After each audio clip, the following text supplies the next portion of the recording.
Gemini, tignan natin kung ano po ang mensahe para sa iyo ngayon. Keep in mind na ito ay general reading lamang and also collective. So, hindi po lahat ay makaka-relate. So, be open-minded. Sa mga hindi pa po nakasubscribe dito sa ating channel, please subscribe na po kayo and palike na din po ng ating video. At sa mga nice pong mag-avail ng ating private readings ng ating Evil Eye Amulet Necklace at ng ating Pierce Bracelet, makikita nyo po yung link sa description box. Tarot Intentions by Alian Reyes. Kung di po kayo makaresonate dito, please try nyo pong tignan yung inyong Sun, Moon, Rising, and Venus sign. Gemini, current financial status mo. Ano po ang current financial status ni Gemini? So, we have 8 of Pentacles. Sobrang sipag po, ng karamihan sa inyo. 2 of Pentacles. Mukhang hindi lang isa ang trabaho ninyo. Ang pinagkakakitaan ninyo. Wow, ang dami puro pera ang nasa paligid ninyo, oh. Ayan, yun lang ang nakikita ko dito. Medyo mag-ingat lang po kayo, Gemini, ha? Kasi, pwedeng dahil sa sobrang busy ninyo, dahil sa gusto ninyong kumita ng pera, pwedeng may pinag-iipunan kayo, kaya ganyan din. Or may hinahabol kayo ng mga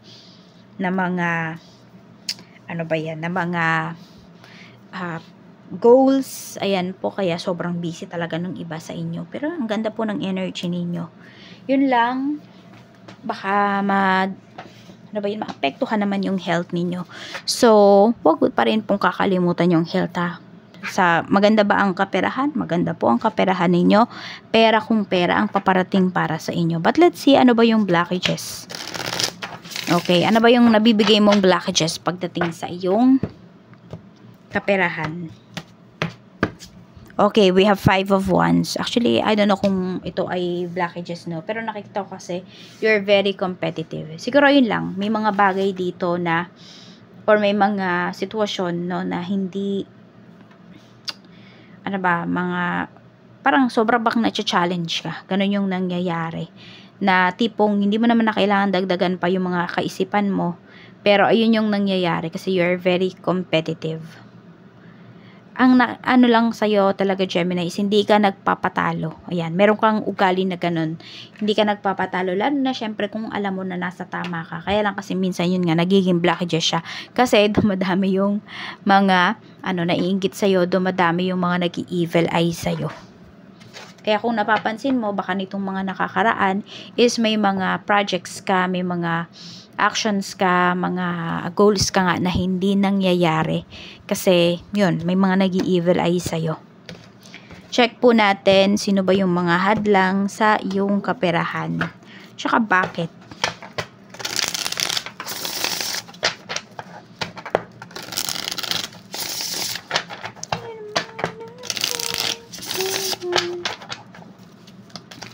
Okay, we have same height as you.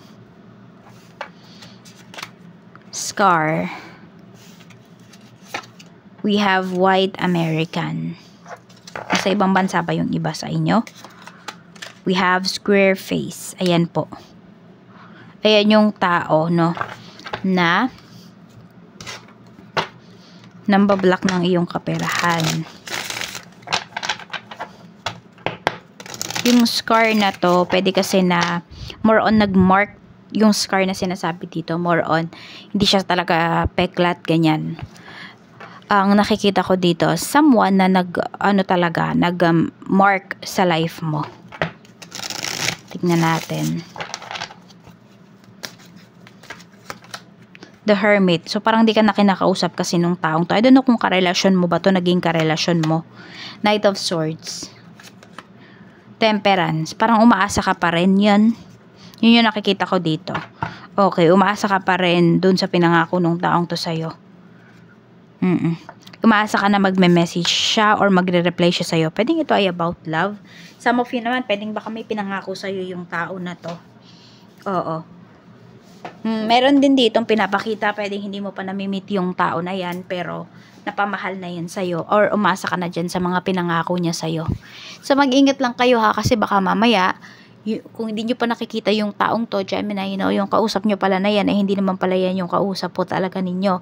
Baka gumamit lang ng picture. Kaya kung may kausap kayo, mas maganda kung makipag-video call po kayo. Yun yung gawin ninyo. Para malaman nyo talaga kung totoo ba yung kausap niyo, totoong tao ba yung kausap niyo, or baka, di ba, nagpapanggap lamang. Medyo mag-iingat po kayo. Kasi sa internet talaga ang daling gumawa, di ba? Ang daling gumawa ng dummy account. Check natin. Okay, your financial strength. Parang nagkaroon kayo ng something nung tao na to pero parang mabilis lang din siya. Pero sabi ko nga, nag-mark talaga sa'yo yung taong to sa life mo. Six of Swords, your financial challenges sa mga susunod na linggo or buwan. Knight of Wands, meron ka bang gustong puntahan dito? Nine of Wands. Kailan parang mas naging mahigpit dyan sa pupuntahan mo. So, for some of you, could be sa US. I don't know kung mahigpit ba ngayon. Ayan po. Or nagdoble higpit ba yun? Parang doon kayo nahihirapan ngayon. Pwedeng makabalik. Ayan po. Yan yung financial challenges ninyo. Kasi pwede na nandoon talaga yung life niyo kung saan mang lugar yan. Sa mundo, saan mang bansa yan, saan mang lugar yan dito sa Pinas. Pwede po na nahihirapan kayong makabalik. Ang daming parang external factors.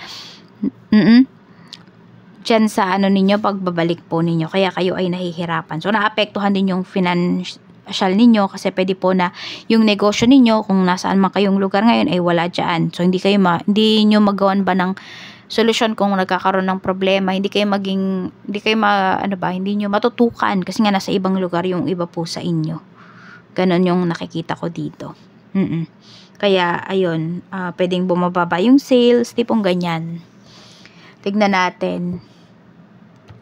Meron din naman ako nakikita dito, uuwian nyo pa talaga or babalikan nyo yung bagay na to or yung lugar na to kasi po pwedeng meron kayong property dyan na nagkakaroon ng problema. Your financial strength. So, parang ang pinapakita po dito, Gemini, puro palabas yung pera ninyo. We have 9 of Cups, 10 of Cups. This is your financial strength. We have 3 of Pentacles. So, ang financial strength ninyo, masaya po kayo sa trabaho ninyo, masaya kayo sa negosyo ninyo. Some of you, or marami sa inyo, Gemini, is kontento po kayo, no? And nagbibigay din talaga sa inyo dito ng inspiration is your family. Okay. Your financial strength, magaling kang makisama towards other people, sa mga katrabaho mo. Okay, and ano pa, willing to learn ka. Basta madami kang nakakasundo dito. Ayun na, the Emperor. Okay, we have the Emperor. Tsaka yun nga, magaling din kasi kayong, you're very logical. And also, magaling din kayong mag-strategize, no? Ayan po. Marunong ka ding magbasa ng energy ng mga tao. Isa yan sa financial strength mo. Bakit? Kasi alam mo kung sino yung pagkakatiwalaan mo sa hindi. So, tignan natin. Alam mo kung sino yung mga tao na sabihin natin na pag-i-investan mo. Where will you find abundance ba? Tignan naman natin yan. Where will you find abundance? We have the Empress. Okay, so ito ay pwedeng pamana po, Yan, pamana ng nanay mo or ng lola mo. Yes, yan talagang pinapakita rito. True pamana. Ayan po. Okay, pwedeng pamanang pera yan. Meron naman dito, skills na tinuro sa'yo, na pwede mo pang ma-enhance. Pwede ka po na dyan umunlad. Tingnan pa natin. We have 10 of Swords. Pero dito meron talagang pinapakitang pamana, na property. So, parang ito yung pinapakita dito kanina, na meron kayong babalikan dun sa lugar kung pwedeng saan kayo pinanganak, ganyan. Kasi pwede po na may property kayo doon na nagkakaroon nga po ng problema, which is, ayan, baka may mga umaangkin dun sa pinamana sa'yo. We have 7 of Cups. Okay, true din talaga ha. True real estate, yung iba po sa inyo, dyan kayo, yayaman. We have the Sun.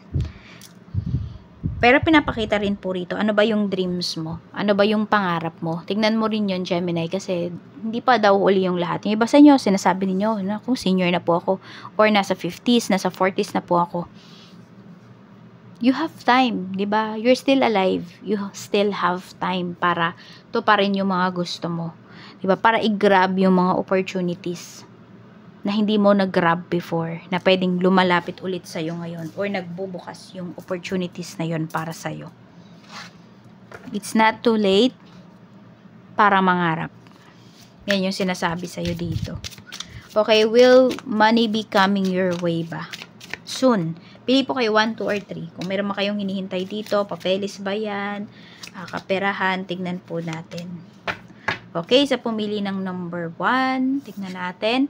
Queen of Cups. Okay, so manifest nyo lang po ito. Huwag kayo mag-iisip ng mga negatives, makukuha nyo po.